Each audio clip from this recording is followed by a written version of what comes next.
His love. So it is good to have you with me, and it is good that we can unite through the internet and just offer the next 30 minutes for peace, and that the feast we celebrate on Sunday, the feast of the Epiphany, that it will have an impact on your heart as on many hearts. And in our vigil, Gaia's Vigil at 8 o'clock this evening, we talked a lot about the Epiphany in different traditions, that's right, and we concluded with a meditation where we came with the three wise men, Caspar, Balthasar and Melchior. So you're welcome to watch that vigil, because it was pretty powerful, especially when Mary presented the Christ child to each one of us in the meditation. And our gift to the Christ King wasn't necessarily frankincense, gold and myrrh, but it was our heart, our love and our joy. And they I consider to be three wonderful gifts.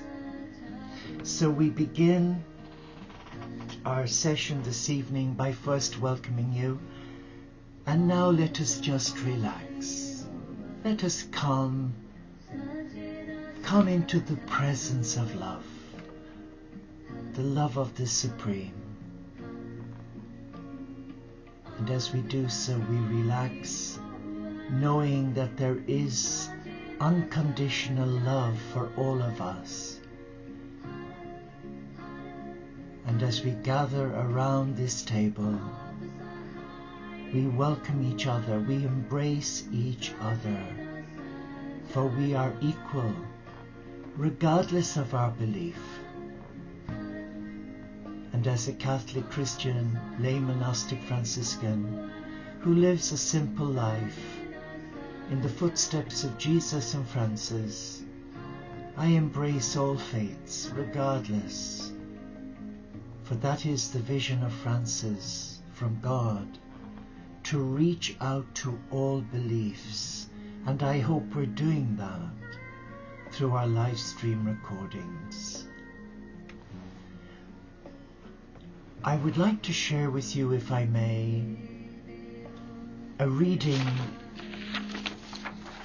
with some thoughts on learning to listen.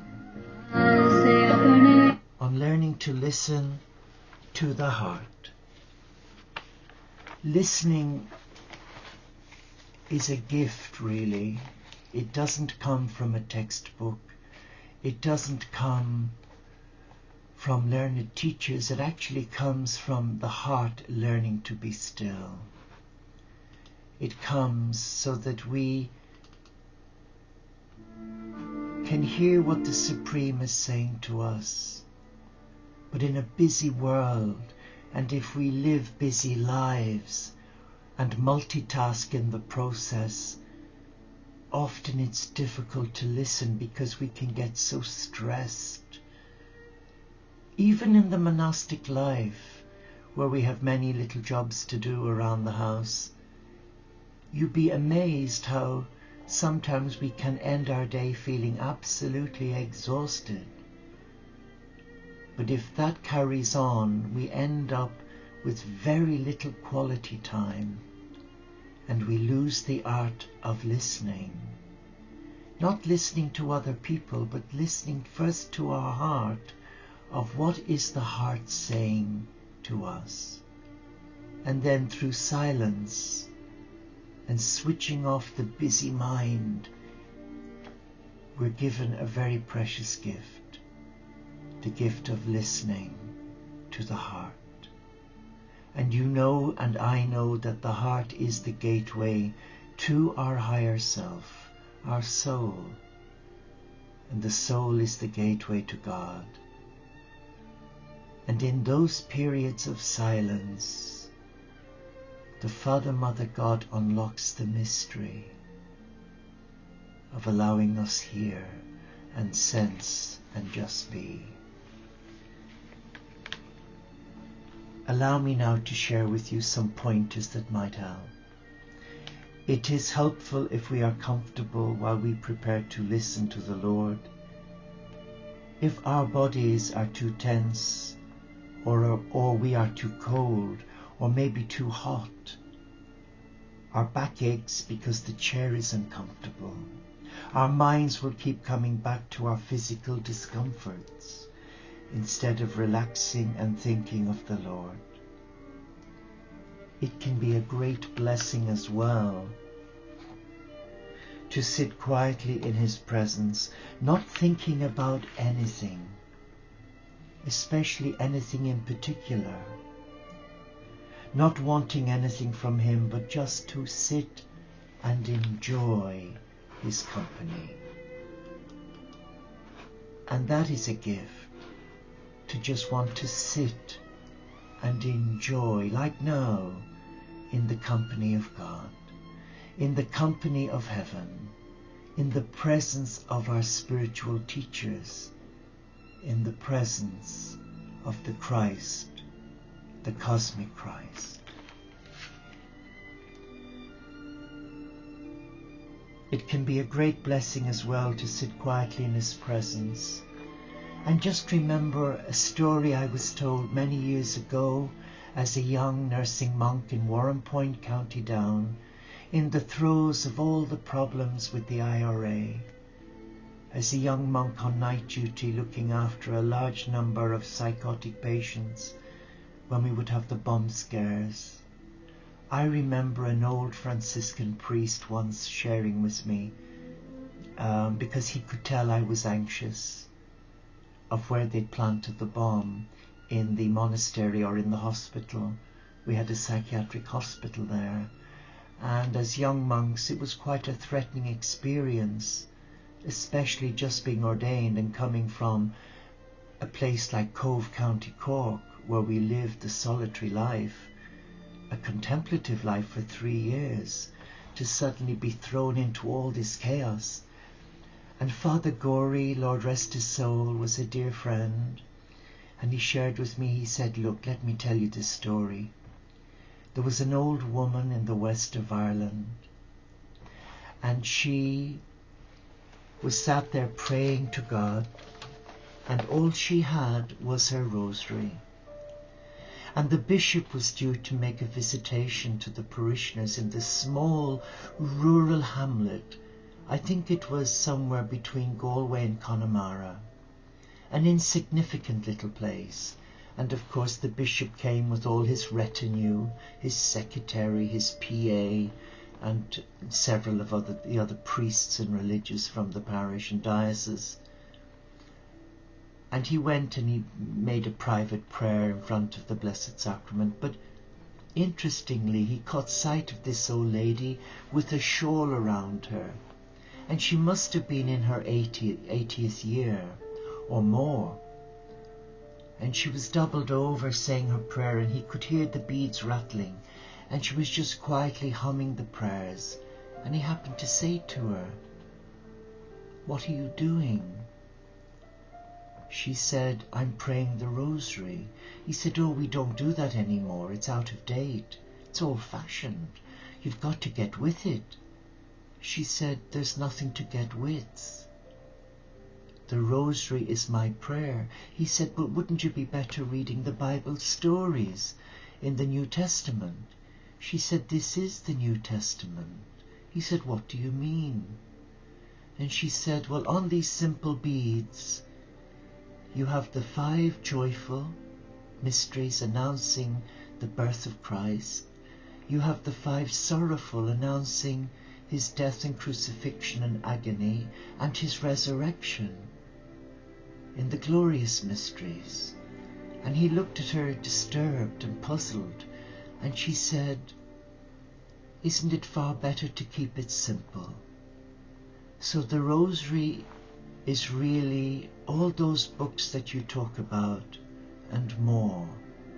A simple prayer, but it's a prayer from the heart, and it's in honor of the Mother of God. And he walked away challenged. he walked away perplexed. And that's how it must be today. We must sit and find our own little ceremonies. And clearly the rosary was an important prayer for that old lady. And that old lady said to the bishop when he left, I sit here for hours and hours on end doing nothing.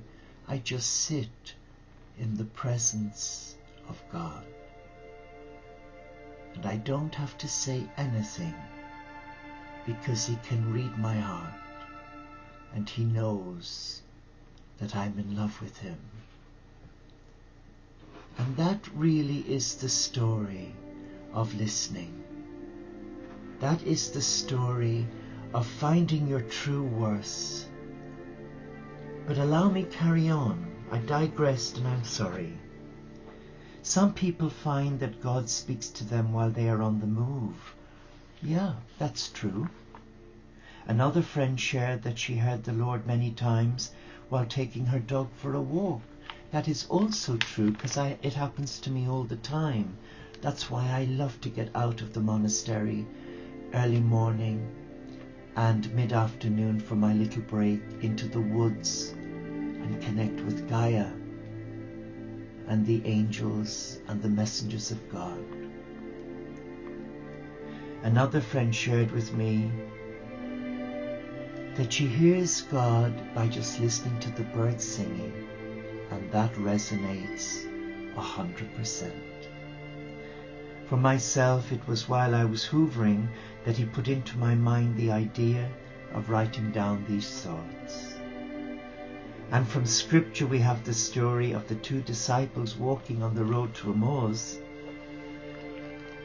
who said afterwards, did not our hearts burn within us while he talked to us on the road? God is not limited by any conditions that we lay down.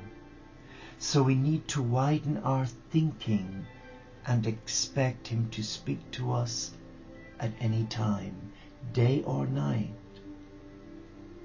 So we need to widen our thinking and be prepared for the miracle. However, this is far more likely to happen when we have already spent time cultivating the two-way relationship in our quiet time. But allow me just share with you, when I first began working, running retreats and angel healing days, and Sheila I know has joined us, and Sheila will remember back to 2004 when we ran a 2-day workshop every month in Dublin. I remember before that, from 1999, I would be woken up every morning at night at 3 a.m. And some days I would have no sleep. I would be totally transfixed by the love and the message I was being given, and that could last for many hours. But then I realized that I had to instruct the angelic realm that I worked to a 24-hour clock. But you know, if you have a knock on your heart and you sense something, it's good to listen and immediately write it down. But the head will kick in, and the head will question what you're thinking and feeling. The head will question you what you've written down as well. And you will lose the message from the divine if you question it. What you're asked to do by the Spirit of God is to receive what you're given in your heart, write it down, and thank God. Because that message is something for you and for me. And it may not be applicable there and then, but in the coming hours and days, we may face a situation. We may not have an answer, but then we're told in our subconscious mind, go back to what you wrote down. It's a strong feeling. You follow it, you read the message, and then you realize that your God was speaking to you, words to guide you. Today, many underestimate the power of prayer. Prayer is a powerful weapon. Prayer, we know, is a gift for the listening heart. And if you're willing to listen, you will be amazed at how prayer can become so effectual in the most difficult situations. And again, going back to childhood, my Glaswegian granny, who reared me in Dublin on a little road called Joe McCormack Avenue in Walkinstown. And I miss her so terribly because, you know, her words were so wise. She was such a wise old lady. And though she kept hens and lived off the earth, she was self-sufficient, but she had a great face. An amazing face, because she suffered much.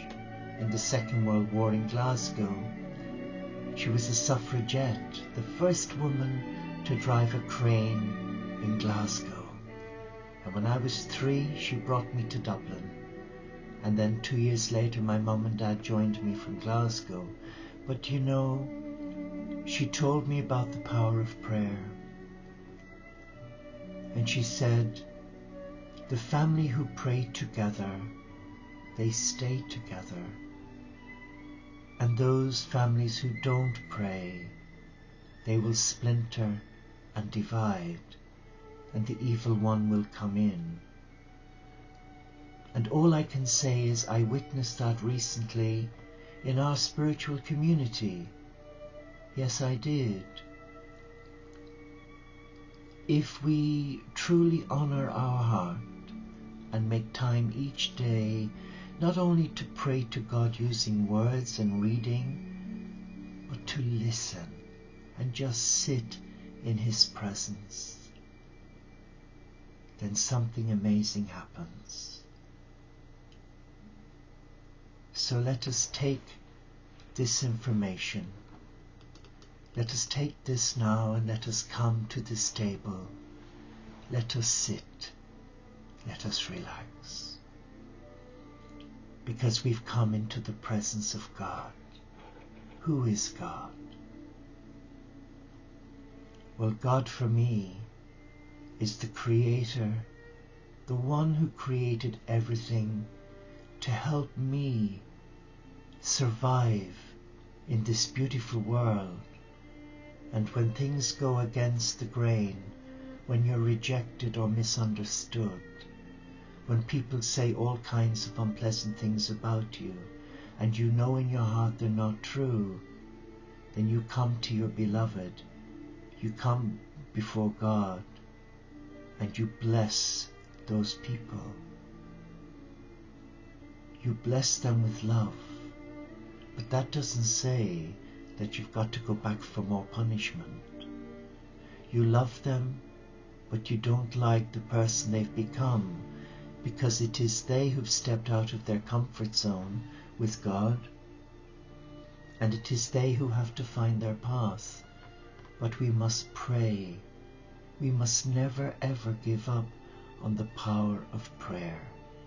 So let us now sit, relax, and let us allow the cosmic Christ and the divine feminine speak with us. As we sit, we are aware. We are aware. Oh yes, we're aware that we are in the presence of a loving God. He has many names, but He is still the one true, loving Father, Mother God. And at this table, we sense a presence. And the presence is very real, but we cannot find words to explain it. So when we're sat here, as you are at home, as you close your eyes, just imagine just imagine that you're in a child's playground. You're a little child again. Yes, I'm being guided to share that in this playground there's a child's apparatus that goes round and round with little chairs on it that you sit on. And you see all your friends jumping on and off and spinning each other around. And you're sat on the park bench looking across at your friends having such a great time.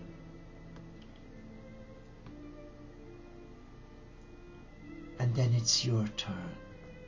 But your friends have all gone home for their dinner, and it leaves you on your own, and you're thinking, I'm not going to have fun here. There's nobody to push me around for me to get that exhilaration. And suddenly you find there's a presence there, but they've got a hood on and you can't see it because their back is to you, but they're pushing you around and around. And when it comes time to stop, you see the face. The cloak comes away, and it is Jesus. And he picks you up. He brings you to his arms, and he loves you. He squeezes the living daylights out of you with so much love. And you can feel tears running down your eyes because you thought nobody loved you and left you.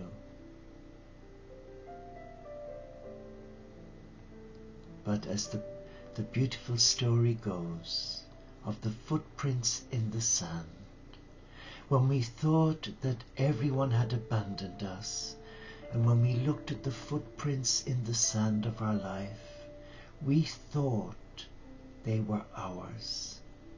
And then we realized they were the Master's.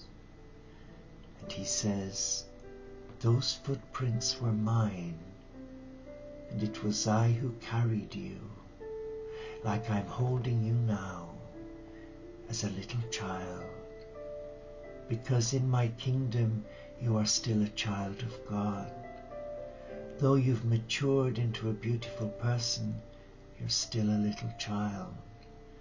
And that little child needs love.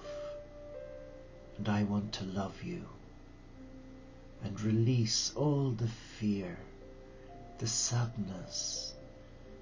And now let me wipe your tears. And you can feel the tears running down your face. Tears for the loved ones you miss. In my case, it's my mum and dad, and my dear friend Eddie, and my sister Eileen. How I miss them. But you know, you sense that your tears are being wiped away, and you're given a beautiful feeling that they're here with you.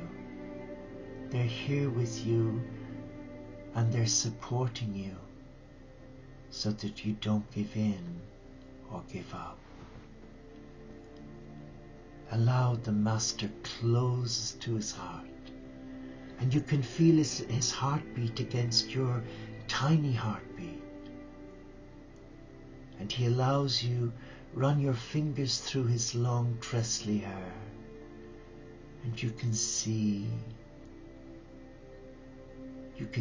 in his eyes tenderness, warmth, compassion.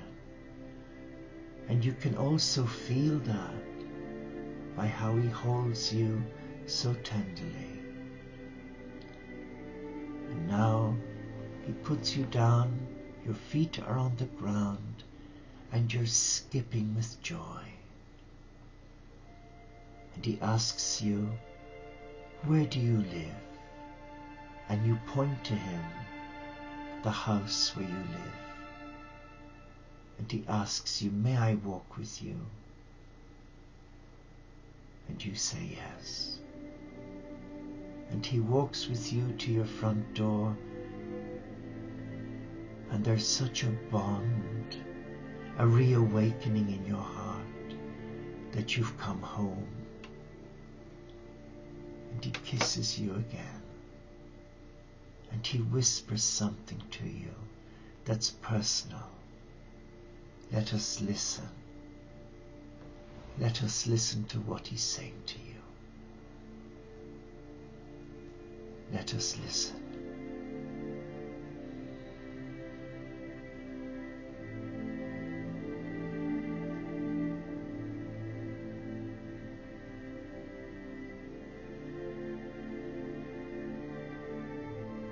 And I'm feeling right now in my heart what he's saying to all of us. You know I love you. You know I love you with an everlasting love. You know that I would never, ever leave you. I would never abandon you, ever. For when you call on me, I come to you. You may not see me, but I'm there. I'm there. And I love you with an everlasting love. Because you are my friend. You are a child of God. And my Father, Mother God have assigned a legion of angels to walk with you through every day of your life. And you are loved. You are so loved.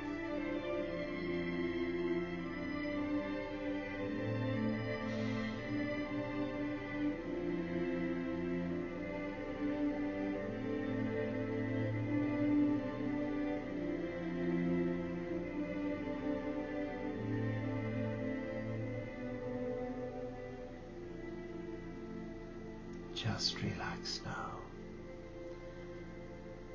And bring yourself back into your room where you are. And just feel the peace. For the peace that you feel is the peace of God. And the joy in your heart is the joy of knowing that you are loved regardless of what has happened in your life, regardless of the mistakes that you have made, regardless, you are loved.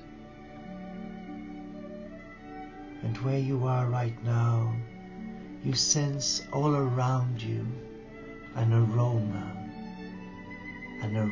of love, and it is the love of God, the love of the Supreme,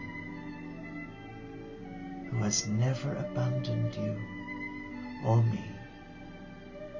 And they're with us in the thick of it. And the times when we feel most vulnerable, when nothing is going in our favor, when we feel everything is against us, and we have aridity or dryness of the soul, where prayer is an effort, that's when he's closest to us. That's when his love is the greatest in our life. Because it is not an emotion. It is a deep-rooted love. It is the gift of faith. And our prayer has been answered because we have listened and we have waited on the Beloved to touch us and fill us with an awareness that God is present in everything, in everyone, and that we should never let anything separate us from that love. And we are a child of God. And now we conclude with our affirmation. I am light divine. I am a child of God. And I am loved for who I am. Namaste. Shalom. Inshallah Paxet Bonum. Om Shanti. Solo di Caritas. And may the peace of God reign in your heart at this time. Thank you for allowing me into your space. Thank you for your love. Until we meet again around this table, take care and may God reward you with an abiding love as a valued child of God. God bless you.